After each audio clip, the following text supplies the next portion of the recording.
अस्सलाम वालेकुम सत श्री अकाल प्रणाम ਦੋਸਤੋ ਮੈਂ ਨਾਸਰ ਕਸਾਣਾ ਔਰ ਤੁਸੀਂ ਦੇਖ ਰਹੇ ਹੋ ਚੈਨਲ ਇੱਕ ਪਿੰਡ ਪੰਜਾਬ ਦਾ ਜਿੱਥੇ ਅਸੀਂ ਪਾਰਟੀਸ਼ਨ ਸਟੋਰੀਆਂ ਵੀ ਕਰੀਦੀਆਂ ਪੰਜਾਬ ਦੀ ਸਕਾਫਤ ਵੀ ਦਿਖਾਉਣ ਦੀ ਕੋਸ਼ਿਸ਼ ਕਰੀਦੀ ਹੈ ਪਿੰਡਾਂ ਦਾ ਮਾਹੌਲ ਦਿਖਾਉਣ ਦੀ ਕੋਸ਼ਿਸ਼ ਕਰੀ ਉਹਦੇ ਨਾਲ ਨਾਲ ਜਿਹੜੇ ਸਾਡੇ ਚੜ੍ਹਦੇ ਪੰਜਾਬ ਦੇ ਸੈਲੀਬ੍ਰਿਟੀਜ਼ ਜਾਂ ਫਿਲਮ ਸਟਾਰ ਹੈ ਜਾਂ ਕੋਈ ਸਿੰਗਰ ਹੈ ਉਹਨਾਂ ਨਾਲ ਵੀ ਗੱਲਬਾਤ ਜਿਹੜੀ ਤੁਹਾਡੇ ਰੂਬਰੂ ਕਰੀਦੀ ਤੇ ਅੱਜ ਸਾਡੇ ਨਾਲ ਹੈ ਜੀ ਇੱਕ ਬੜਾ ਨਾਮ ਚੜ੍ਹਦੇ ਪੰਜਾਬ ਦਾ ਲਾਰਡ ਐਸ ਮਾਨ ਜਿਹੜਾ ਕਿ ਬਹੁਤ ਸਾਰੀਆਂ ਫਿਲਮਾਂ ਵਿੱਚ ਵੀ ਕੰਮ ਕਰ ਚੁੱਕੇ ਨੇ ਐਜ਼ ਅ ਡਾਇਰੈਕਟਰ ਵੀ ਕੰਮ ਕਰ ਰਹੇ ਨੇ ਰਾਈਟਰ ਬਣਨ ਦਾ ਵੀ ਸ਼ੌਕ ਹੈਗਾ ਉਹਨਾਂ ਨੂੰ ਇੱਕ ਬਹੁਤ ਮਸ਼ਹੂਰ ਜਿਹੜੀ ਆਪਣਾ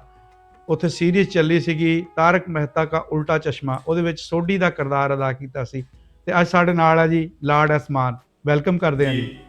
ਸਤਿ ਸ੍ਰੀ ਅਕਾਲ ਮੇਰੇ ਦੋਨੋਂ ਪੰਜਾਬ ਚੜ੍ਹਦਾ ਪੰਜਾਬ ਤੇ ਲਹਿੰਦਾ ਪੰਜਾਬ ਦੇ ਮੇਰੇ ਚਾਹਣ ਵਾਲਿਆਂ ਨੂੰ ਮੇਰੇ ਵੀਰਾਂ ਨੂੰ ਪੰਜਾਬੀ ਭਰਾਵਾਂ ਨੂੰ ਤੇ ਬਹੁਤ ਬਹੁਤ ਧੰਨਵਾਦ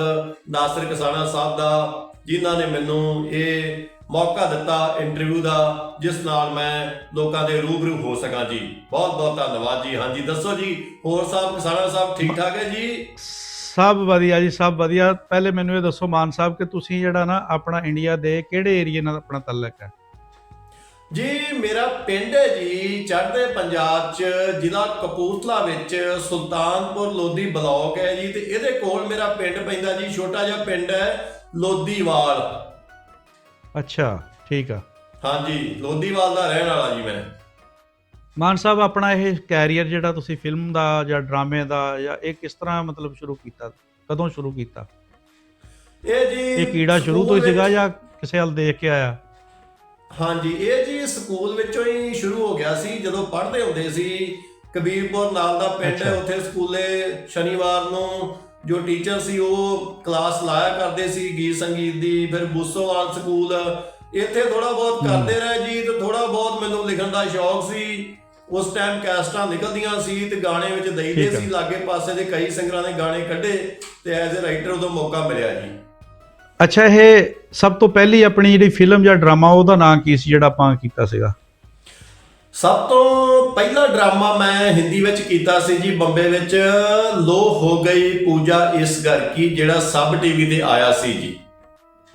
ਅੱਛਾ ਜੀ ਸਬ ਟੀਵੀ ਜਿਹਦੇ ਵਿੱਚ ਮੇਰਾ ਇੱਕ ਡਰਾਈਵਰ ਦਾ ਹੀ ਰੋਲ ਸੀ ਕਿਉਂਕਿ ਉਹ ਡਰਾਈਵਰ ਉਹਨਾਂ ਨੂੰ ਚਾਹੀਦਾ ਸੀ ਜਿਹੜਾ ਡਾਇਲੌਗ ਬੋਲ ਸਕੇ ਤੇ ਮੈਂ ਪਹਿਲਾਂ ਬੰਬੇ ਟਰੱਕ ਵੀ ਚਲਾਉਂਦਾ ਰਿਹਾ ਤੇ ਉਥੋਂ ਟਰੱਕ ਤੋਂ ਉਹਨਾਂ ਕੰਪਨੀ ਨਾਲ ਸਨੀਵਿਸਟਾਂ ਨਾਲ ਗੱਲਬਾਤ ਹੋਈ ਸੀ ਤੇ ਉਹ ਪਿੱਛੇ ਪੈ ਗਿਆ ਮੈਂ ਉਹਨਾਂ ਦੇ ਤੇ ਉਹ ਕਹਿੰਦੇ ਵੀ ਚੱਲ ਇਹਨੂੰ ਆਹ ਰੋਲ ਦੇ ਦਿਓ ਤੇ ਉਸ ਕੁਝ 9 ਤੋਂ 10 ਮਹੀਨੇ ਉਹ ਸ਼ੋਅ ਚੱਲਿਆ ਸੀ ਤੇ ਉਹ ਮੇਰਾ ਪਹਿਲਾ ਸ਼ੋਅ ਸੀ ਤੇ ਉਹਨੇ ਹੀ ਮੇਰੇ ਬੰਬੇ ਵਿੱਚ ਫਿਲਮ ਲਾਈਨ 'ਚ ਪੈਰ ਲਾ ਦਿੱਤੇ ਸੀ ਠੀਕ ਆ ਤਾਰਕ ਮਹਿਤਾ ਕਾ ਉਲਟਾ ਚਸ਼ਮਾ ਕਦੋਂ ਜੁਆਇਨ ਕੀਤਾ ਸੀ ਇਹ ਜੀ ਮੈਂ 2013 ਵਿੱਚ ਜੁਆਇਨ ਕੀਤਾ ਸੀ ਜੀ ਮੈਂ ਇਸੇ ਕੰਪਨੀ ਵਿੱਚ ਐਜ਼ ਅ ਰਾਈਟਰ ਵੀ ਕੰਮ ਕਰਦਾ ਸੀ ਇਹਨਾਂ ਦਾ ਇੱਕ ਸ਼ੋਅ ਪਹਿਲੋਂ ਆਉਣ ਲੱਗਾ ਸੀ ਆਜ ਕੇ ਲਕਸ਼ਮਣ ਦੀ ਦੁਨੀਆ ਉਹਦੇ ਵਿੱਚ ਵੀ ਮੈਨੂੰ ਇਹਨਾਂ ਫਾਈਨਲ ਕੀਤਾ ਸੀ ਪਰ ਉਹ ਜਿਹੜਾ ਸ਼ੋਅ ਸੀ ਉਸ ਤੇ ਕਿਸੇ ਹੋਰ ਕੰਪਨੀ ਨੇ ਟੇਕ ਓਵਰ ਕਰ ਲਿਆ ਸੀ ਤੇ ਉਹ ਹੋ ਨਹੀਂ ਸਕਿਆ ਬਾਅਦ ਚ ਫਿਰ ਇਹਨਾਂ ਮੈਨੂੰ ਮੌਕਾ ਦਿੱਤਾ ਜਦੋਂ ਗੁਰਚਰਨ ਸਿੰਘ ਛੱਡ ਕੇ ਚਲੇ ਗਏ ਉਸ ਤੋਂ ਬਾਅਦ ਫਿਰ ਇਹਨਾਂ ਮੈਨੂੰ ਮੌਕਾ ਦਿੱਤਾ ਇਸ ਸ਼ੋਅ ਵਿੱਚ ਐਜ਼ ਅ ਐਕਟਰ ਜੀ ਇਹਨਾਂ ਦਾ ਪੰਜਾਬੀਆਂ ਦੇ ਨਾਲ ਕਿਸ ਤਰ੍ਹਾਂ ਦਾ ਸੁਭਾਅ ਸੀ ਬਾਕੀ ਜਿਹੜੇ ਅਦਾਕਾਰ ਸੀ ਐਕਟਰ ਸੀਗੇ ਉਹ ਪੰਜਾਬੀ ਨਹੀਂ ਸੀਗੇ ਹਾਂਜੀ ਸਾਰੇ ਤਕਰੀਬਨ ਜ਼ਿਆਦਾ ਗੁਜਰਾਤੀ ਹੈ ਜੀ ਉਹਦੇ ਵਿੱਚ ਗੁਜਰਾਤ ਦੇ ਲੋਕ ਨੇ ਜੇਠਾ ਲਾਲ ਹੋਣੀ ਸਾਰੇ ਤਕਰੀਬਨ ਇੱਕ ਦੋ ਨੂੰ ਛੱਡ ਕੇ ਹੋਰ ਤੇ ਮੈਂ ਕਹਾਂਗੇ ਪੰਜਾਬ ਦਾ ਸੀ ਪਰ ਮੈਨੂੰ ਨਾ ਬੜਾ ਹੀ ਉਹਨਾਂ ਨੇ ਪਿਆਰ ਦਿੱਤਾ ਬੜੀ ਸਪੋਰਟ ਦਿੱਤੀ ਉਹਨਾਂ ਜੀ ਸ਼ੋਅ ਵਿੱਚ ਤਾਈਓ ਇਸੇ ਵਾਸਤੇ ਉਹ ਸ਼ੋਅ ਬਹੁਤ ਟਾਈਮ ਤੋਂ ਚੱਲਦਾ ਆ ਰਿਹਾ ਕਿਉਂਕਿ ਉਹ ਇੱਕ ਪਰਿਵਾਰ ਜਿਹਾ ਬਣ ਚੁੱਕਾ ਜੀ ਬੱਚੇ ਜਵਾਨ ਹੋ ਗਏ ਆ ਛੋਟੇ ਛੋਟੇ ਬੱਚੇ ਸੀ ਜਵਾਨ ਹੋ ਗਏ ਤੇ ਉਹਨਾਂ ਸਾਰੇ ਇਕੱਠੇ ਇੱਕ ਮੇਲ ਮਿਲਾਪ ਜਿਹਾ ਇੱਕ ਪਰਿਵਾਰ ਜਿਹਾ ਵਾਂਗ ਹੀ ਉਹ ਚੱਲਦੇ ਆ ਰੀਅਲ ਵਿੱਚ ਵੀ ਸ਼ੋਅ ਜਿਵੇਂ ਸ਼ੋਅ ਵਿੱਚ ਉਹ ਪਰਿਵਾਰ ਹੈ ਨਾ ਉਹ ਰੀਅਲ ਵਿੱਚ ਵੀ ਸਾਰੇ ਪਰਿਵਾਰ ਜਿਹਾ ਦੇ ਵਾਂਗੂ ਹੀ ਚੱਲਦੇ ਦੁੱਖ ਸੁੱਖ ਇਕੱਠੇ ਹੀ ਮਤਲਬ ਬਿਤਾਉਂਦੇ ਆ ਤੇ ਬਹੁਤ ਟਾਈਮ ਤੋਂ ਕਿਉਂਕਿ ਚੱਲ ਰਿਹਾ ਤੇ ਉਹਨਾਂ ਆਪਣੀ ਬੜੀ ਸਪੋਰਟ ਕੀਤੀ ਬੜਾ ਪਿਆਰ ਦਿੱਤਾ ਬੜਾ ਉਹਨਾਂ ਨਾਲ ਆਪਣਾ ਮਿਲਵਰਤਨ ਸੀ ਜੀ ਪੂਰੀ ਟੀਮ ਨਾਲ ਟੋਟਲ ਕਿੰਨੇ ਐਪੀਸੋਡ ਕੀਤੇ ਆਪਾਂ ਉਹਨਾਂ ਨਾਲ ਮੈਂ ਜੀ ਕੁਝ 300 ਦੇ ਲਾਗੇ ਐਪੀਸੋਡ ਕੀਤੇ ਜੀ ਇਸ ਸ਼ੋਅ ਦੇ ਵਾਹ ਕੀ ਬਾਤ ਹੈ ਅੱਛਾ ਇਹ ਤੋਂ ਬਾਅਦ ਫਿਰ ਆਪਾਂ ਅਲੱਗ ਕਿਉਂ ਵਜ੍ਹਾ ਬਣੀ ਸੀ ਮਤਲਬ ਕਿਉਂ ਹਟੇ ਆਪਾਂ ਪਿੱਛੇ ਦੇਖੋ ਜੀ ਮੈਂ ਨਾ ਸ਼ੌਕ ਸੀ ਮੈਨੂੰ ਰਾਈਟਿੰਗ ਦਾ ਤੇ ਐਜ਼ ਅ ਡਾਇਰੈਕਟਰ ਆਉਣ ਦਾ ਮੈਂ ਉਹਦੇ ਵਾਸਤੇ ਬੜੇ ਟਾਈਮ ਤੋਂ ਤਕਰੀਬਨ 2008-9 ਤੋਂ ਭੱਜ ਦੌੜ ਕਰ ਰਿਹਾ ਸੀ ਕਿ ਖੁਦ ਆਪਣਾ ਕੁਝ ਕੀਤਾ ਜਾਵੇ ਤੇ ਉਹ ਇਹਨਾਂ ਦਾ ਕੁਝ ਐਗਰੀਮੈਂਟ ਜੋ ਤਾਰਕ ਮਹਿਤਾ ਦੇ ਮੇਕਰ ਕਰਦੇ ਨੇ, ਉਹ ਬੜਾ ਕੁਝ ਸਖਤ ਜਿਹਾ ਐਗਰੀਮੈਂਟ ਕਰਦੇ ਨੇ ਕਿ ਤੁਸੀਂ ਕਿਤੇ ਹੋਰ ਨਹੀਂ ਦਿਖਣੇ ਚਾਹੀਦੇ, ਹੋਰ ਕੋਈ ਕੰਮ ਨਹੀਂ ਤੁਸੀਂ ਕਰਨਾ, ਸਿਰਫ ਇਹੋ ਹੀ ਕਰਨਾ ਪੈਣਾ।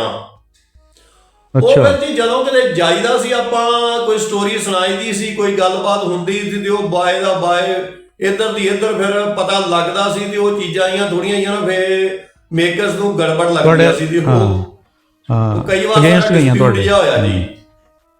ਠੀਕ, ਹਾਂਜੀ। ਇੱਕ ਤੁਸੀਂ ਫਿਲਮ ਵੀ ਬਣਾਈ ਸੀ ਸਿੰਗਮ, ਪੰਜਾਬੀ ਸਿੰਗਮ, ਹਾਂਜੀ, ਬੜੀ ਜ਼ਬਰਦਸਤ ਫਿਲਮ ਸੀਗੀ। ਹਾਂਜੀ ਜੀ, ਮੈਂ ਨਾ ਐਜ਼ ਏ ਡਾਇਰੈਕਟਰ ਜਦੋਂ ਤਾਰਕ ਮਹਿਤਾ ਛੱਡਿਆ ਤਾਂ ਫਿਰ ਮੈਂ ਇਰਾਦਾ ਸੀ ਮੇਰਾ ਕਿ ਖੁਦ ਐਜ਼ ਏ ਡਾਇਰੈਕਟਰ ਰਾਈਟਰ ਆਇਆ ਜਾਵੇ, ਤਾਂ ਬੜੀ ਮੈਂ ਭੱਜ ਦੌੜ ਕੀਤੀ। ਕਈ ਮੇਰੇ ਵੱਡੇ ਪ੍ਰੋਜੈਕਟ ਨਹੀਂ ਹੋ ਸਕੇ, ਪਰ ਛੋਟੇ ਛੋਟੇ ਮੈਂ 4-5 ਪ੍ਰੋਜੈਕਟ ਬੜੇ ਵਧੀਆ ਬਣਾਏ, ਉਹ ਲੋਕਾਂ ਨੂੰ ਬੜੇ ਵਧੀਆ ਲੱਗੇ, ਜਿਵੇਂ ਕਿ ਪੰਜਾਬੀ ਸਿੰਗਮ, ਚਾਚਾ ਬਿਸ਼ਨਾ ਬਾਹੂਬਲੀ, ਪਾਥੀ ਚੋਰ, ਜ਼ੀਰੋ ਪੰਤੀ,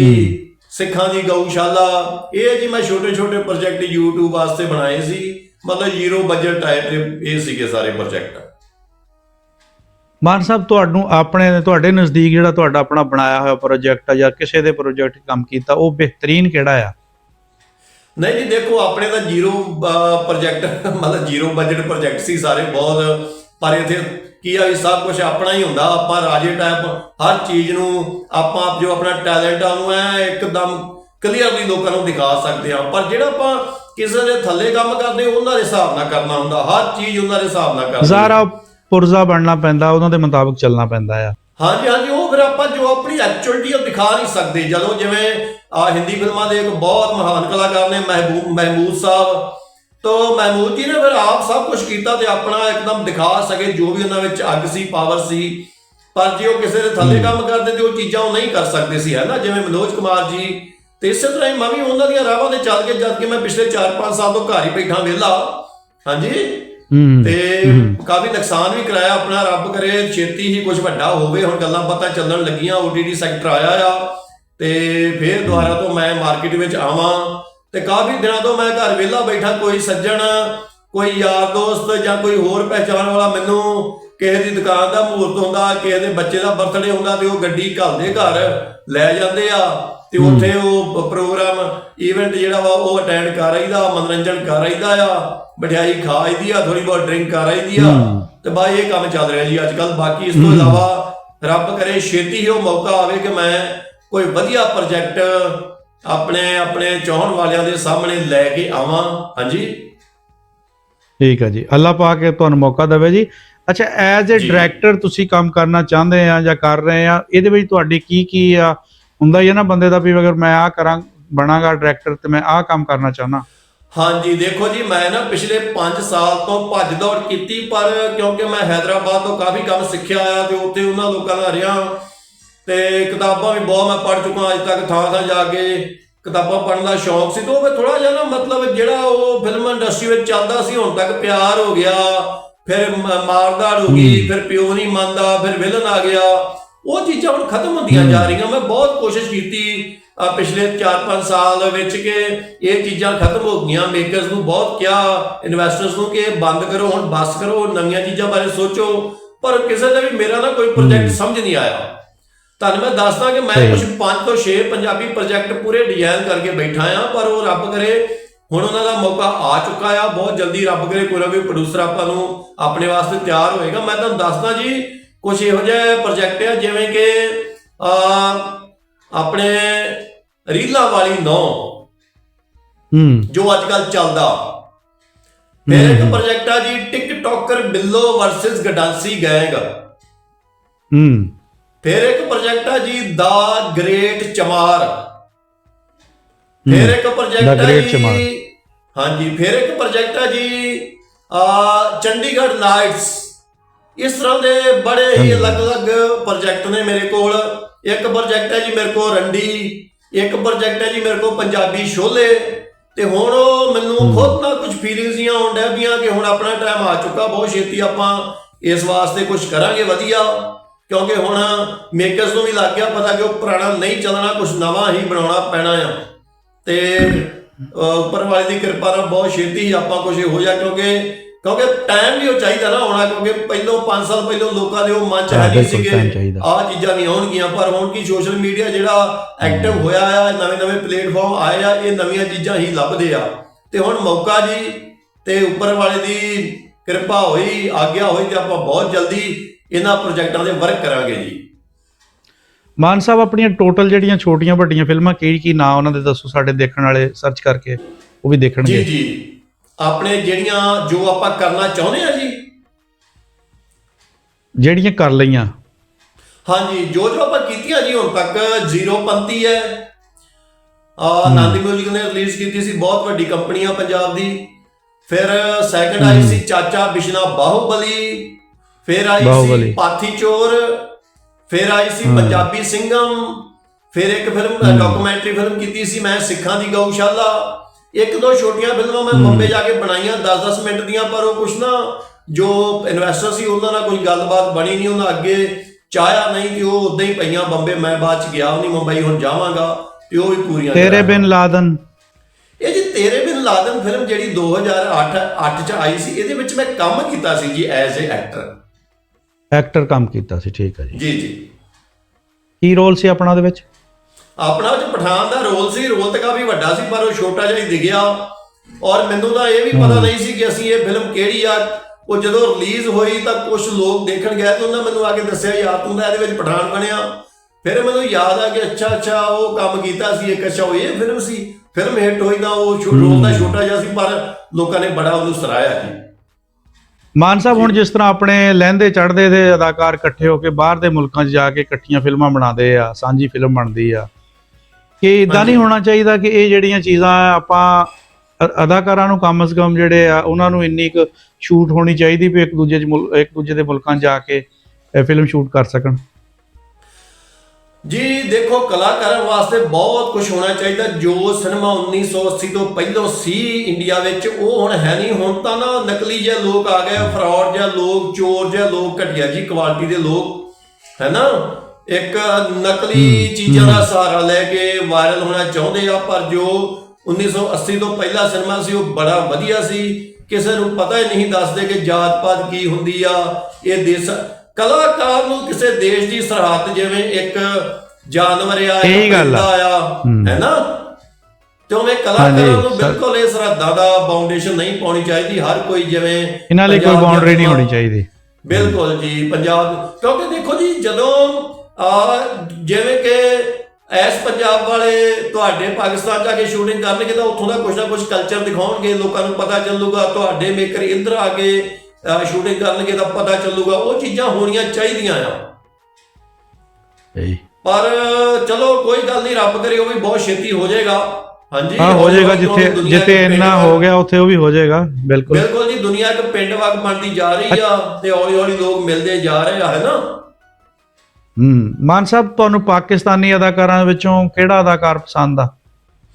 ਜੀ ਮੈਨੂੰ ਤਾਂ ਮੌਲਾ ਜੱਟ ਬਹੁਤ ਪਸੰਦ ਨੇ ਜੀ। ਮੈਂ ਉਹਨਾਂ ਦੀਆਂ ਬੜੀਆਂ ਫਿਲਮਾਂ ਵੇਖੀਆਂ। ਉਸ ਤੋਂ ਇਲਾਵਾ ਪਾਕਿਸਤਾਨ ਦੇ ਡਰਾਮੇ ਬਹੁਤ ਵੇਖੀਦੇ ਆ ਜੀ,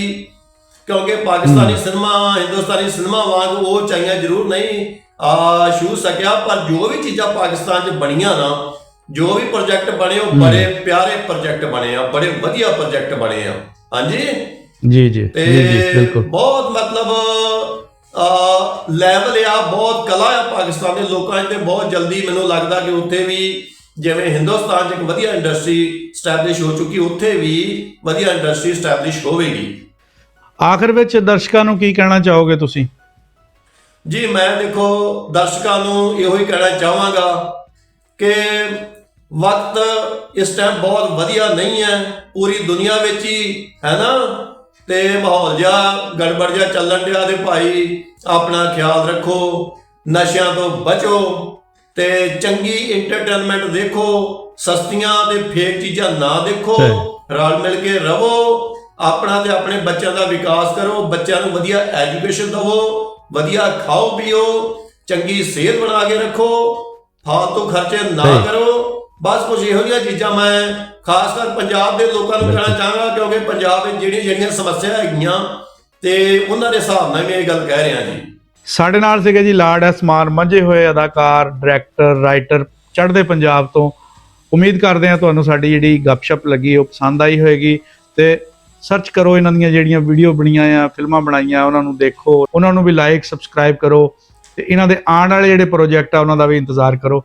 ਮਿਲਦੇ ਹਾਂ ਕਿਸੇ ਹੋਰ ਵੀਡੀਓ ਵਿੱਚ। ਰੱਬ ਰਾਖਾ ਜੀ। ਜੀ ਬਹੁਤ ਬਹੁਤ ਧੰਨਵਾਦ ਕਿਸਾਨਾ ਸਾਹਿਬ, ਬਹੁਤ ਬਹੁਤ ਧੰਨਵਾਦ।